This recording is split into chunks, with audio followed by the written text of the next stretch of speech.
people are not coping in the financial system that we have. Sure. There's no exit out of the financial system that doesn't That is end in correct. tragedy. And this is why we say organic humanity, because there is no humanity in society or government. Yeah. And we're a movement of people. Do you watch movies? I do. I rewatched one of my favorite movies called Ex Machina with Alicia Vikander. I'm not sure if I've seen that one, but I Please- do like a please do. sci-fi. Please do. Alicia Vikander, brilliant actress.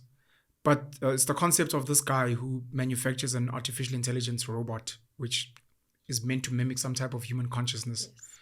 Yes. Anyone who hasn't seen it must go see it. It's pretty brilliant. But when you spoke about the fact that we're trying to download consciousness so we can live forever, these are some of the concepts that I've been fascinated by probably since The Matrix came out all those years ago. Back in the day. And now you're speaking about the fact that there is no exit to this financial system that doesn't end in tragedy. I've had a guest here, Warwick Stock, DJ Waras, and I've spoken about this idea of, I call them human preservation farms. Very, very inappropriate concept and idea, but it comes from a good place. You're speaking about organic foods. When I was coming up with this concept, the idea was we will save the rhino and preserve our natural habitat, but we don't do the same with human beings. And imagine if we had these untainted spaces where people could live as organically as possible. And you minimize technology and you minimize all these processed things. And you say, for anyone who's not coping in the capitalist world, at any given time, you can unplug and go there. Yes, you have to fetch your own water. Yes, you have to make your own fires. Yes, but it's so that you are healthy and you're out in nature. And if ever you feel you want to get back into money, you can come back. But if you go there, you don't go there with your cell phone and it's not created for that. Human preservation farms as a potential solution to greedy capitalists, because one of their concerns for the future is we are creating robots to replace human beings so that they can work 24 hours a day, exploited, not even paid, and there won't be human rights violations and labor laws. We'll be good. It's going to be the next step after automation. But now, what are we going to do with the rest of these humans? Because they're here now. And my thing was, why not just set them free?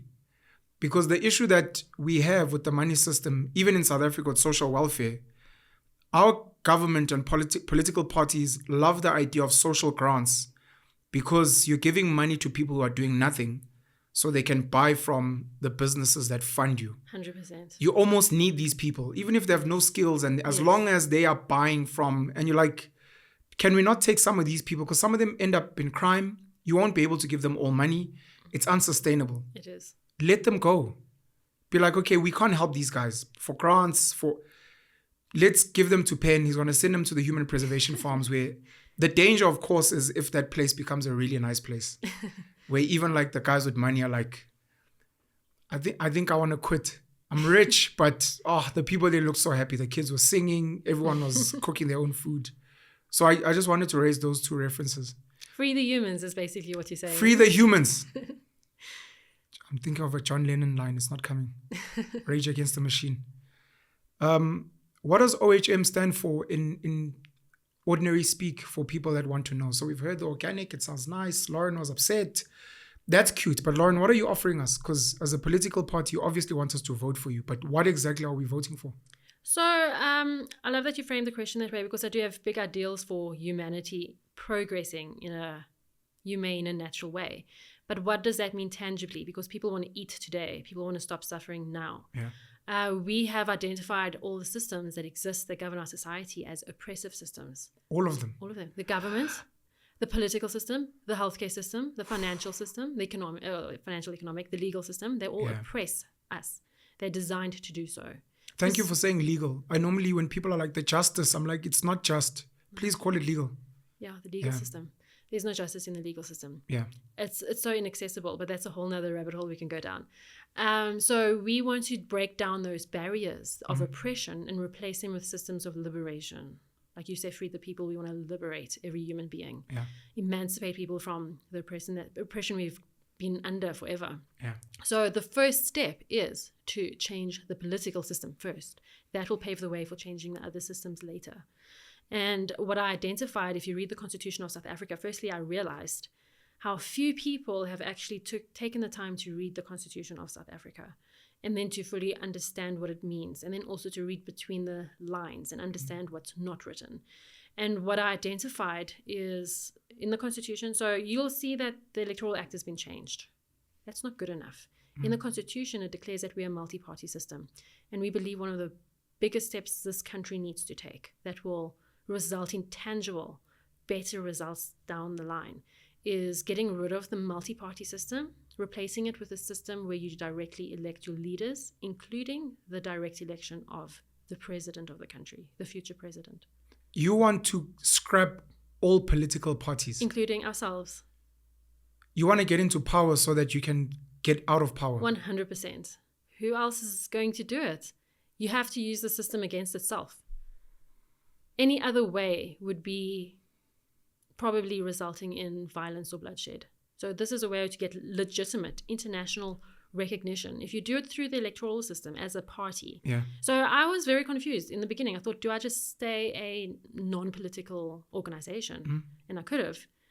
I decided not to. And there's pros and cons to going either way. Sure. And I thought, when you put forward this solution, get buy-in from the public, do it through the electoral system, all of a sudden now the international community has to recognize this regime change as legitimate. What has informed, I don't know if I'd call it curiosity. So you mentioned that you worked under the official opposition. It's a very short period, you voted 2014, very short period. So it was not even a full year working for the party, and then not even a full year working for government administration. So for me, it wouldn't be enough to have taught you so much about how the systems work. So I think it was enough, There must be some level of curiosity, or maybe in your upbringing, that has informed even this resistance, emancipate yourself from mental slavery. That's Bob Marley. I love that. There must be something that's informed your upbringing, besides being at the Catholic school and be like, no, we must fight and religion must go. What do you think it is? Maybe your parents? Is it books you've read? A mixture. I've asked this question of myself a lot. I think I have an inner rebel in me. Yeah. Maybe it's just part of my personality. The music, I always ask myself, is the music I used to listen to and still listen to, is that what informed my political leanings? Sure. Or is it my political leanings that attracts me to the music I listen to? I'm not sure. It's like a chicken and egg question.